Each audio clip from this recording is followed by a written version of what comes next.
Hey guys, this is the Carp-it-fuzz.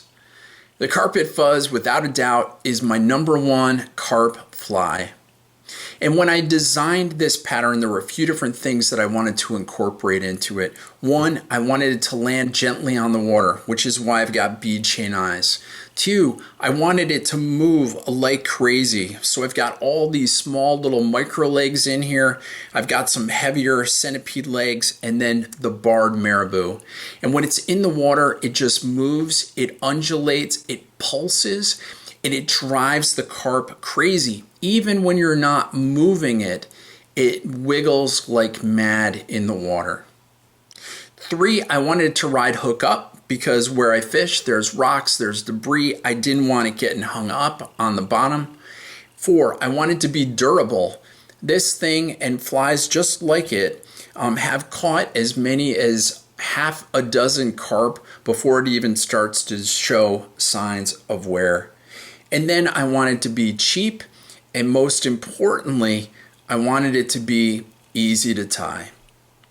So, without further ado, let's get tying.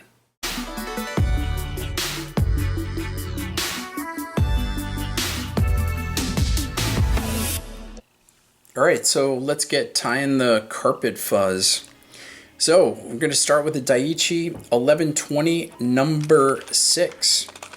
And I'm using Vivus 100 thread, and I'm going to pull off about 10 inches of thread and put it right out the back of the hook. And we're going to use that basically to wrap into the marabou to help make it a sturdy body. But for now, I'm just going to leave it out the back of the hook like that. So what I've done is I've created a base right up at the head, and what I'm going to do is tie in some black bead chain eyes. The black bead chain eyes are from Hairline Dubbing. They're black, size medium. And all I'm doing is just lashing around, securing everything in place. And in a minute, I'm going to grab my Gorilla Glue and just do a nice lash. So here's the Gorilla Glue, and I'm just going to use the applicator just to put on a nice thin layer that I can wrap around. It'll lock everything into position. I find that a lot easier. You can get into every nook and cranny this way as opposed to trying to dab it on individually. Alright, so that's nice and tight. Everything's locked in. So now I'm going to go down the hook itself. Basically what I want that hair or the marabou itself to go out the bottom so that when it's sitting upside down on the bead chain eyes, the tail itself is up and wiggling in the current. So that's good. Remember, I've still got that 10 inches off the back, and I'm just going to hit everything real quick here with a brown marker. This is a Copics marker. This is in walnut, but it doesn't matter. Anything that you have that's brown will work just fine. Okay, next material that I'm going to use is from MFC. It's a barred marabou in tan and black. And the feather that I'm going to use is nice and long and has a lot of body to it. And what I'm going to do is I'm going to take off about an inch worth of fibers. As you can see there, it's about an inch and a quarter. And I'm going to pull them out straight so all the tips are aligned, and then basically peel the material right off the back. I want to maintain every last little bit of that feather because that's going to become the body. And as far as the length of the tail itself, I want it to be about a length and a quarter. So that looks just about right. And if all the fibers aren't in there perfectly, that's fine as well. And so now what I'm going to do is just gently wrap two, there we go, in front, and then go behind all the materials and just really lash everything down tight, which will secure everything into position. Okay, that's good. I'm just going to do a half hitch up front, and then I'm going to secure my thread into position. Okay.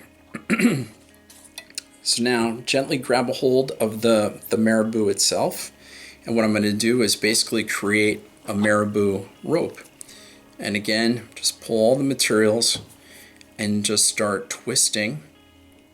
And as you can see, you get a real nice taper, and what you want is that marabou fuzz just basically sticking out the side.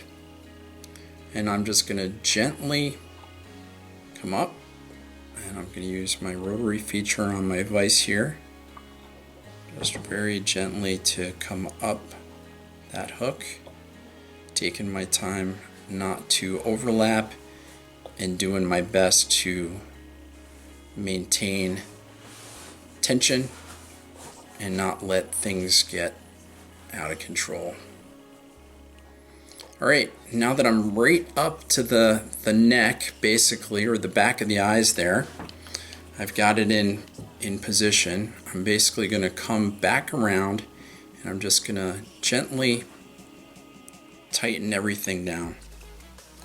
And I've just got one thread wrap on there now. It kind of looks punky, doesn't it? Like a punk star. With that hair sticking straight up, it looks awesome. And now I'm just going to come right in front of everything and cinch it down. So that looks really good. I like the body, and now I'm just going to trim that excess off. That looks good. And real quick, I'm going to take my Velcro brush and just hit everything to try and get whatever loose fibers or fibers that may be captured underneath for them basically to pop out. Alright, that looks great. Next, I'm going to take this piece of Vivis 100, that 10-inch strand that I had hanging off the back, and now what I'm going to do is just walk it up, and I'm going to be careful as I can not to capture. It looks like something wonky's going on. And do my best not to capture any of those materials as I come up.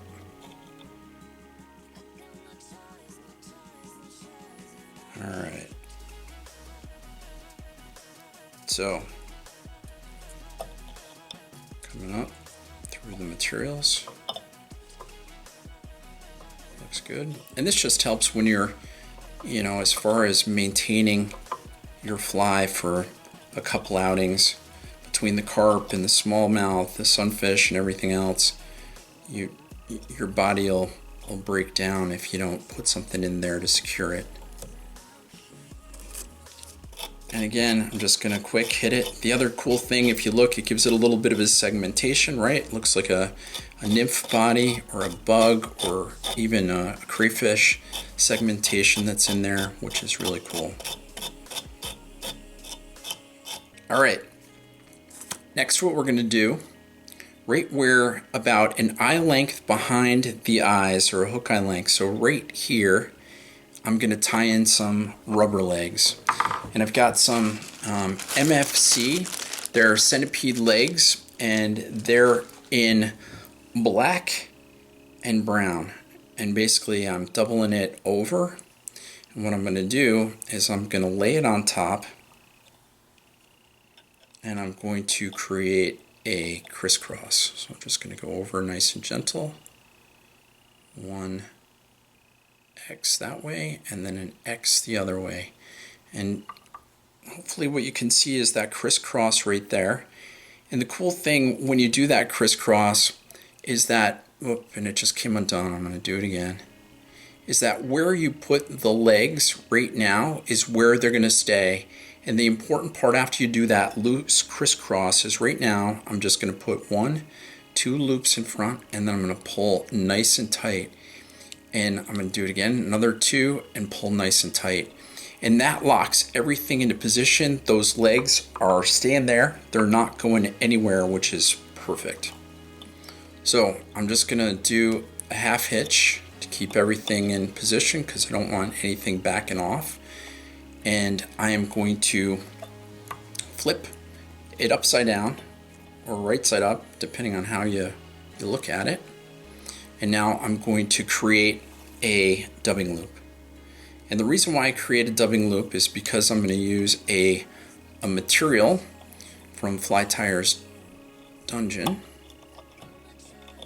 and it's super buggy and it has lots of legs, and you can't just dub it onto the hook or you capture all those legs. And before I use that material, I'm going to lay down a quick base of Senyo's laser dubbing. This happens to be in brown. I'm just going to lay those fibers down to start. Got about an inch there. And the Flytying's dungeon materials, this is called Private Stash NK dubbing, and it's in mahogany, which is a brown. But I wanted to show you, just look at all those little teensy tiny legs in there. And when you're tying carp flies, a lot of times when you're fishing them, you're just letting it sit on the bottom, or you're moving it a little bit, or the current in the water is moving that fly.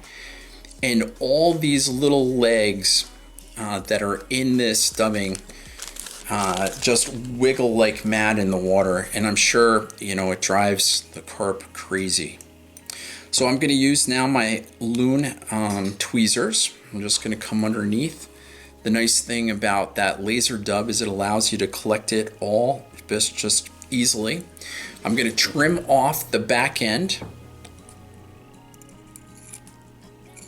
and I'm going to go about 3/4 of the length down the body. Alright, now it looks good. I'm going to hit the thread with my marker. Alright, and now I'm going to create my dubbing loop. So I'm basically going to put the materials into the loop. I'm going to grab my Stoneflow roto dubber, and now I'm just going to tap everything into position, nice and smooth. And now I'm going to use the roto dubber, just basically spin everything up. I'm going to hit it with the Velcro, pulling out the loose materials. Alright, that looks really good. And now I'm going to just basically wrap everything up the hook. So before I do that, I'm going to hit what is currently showing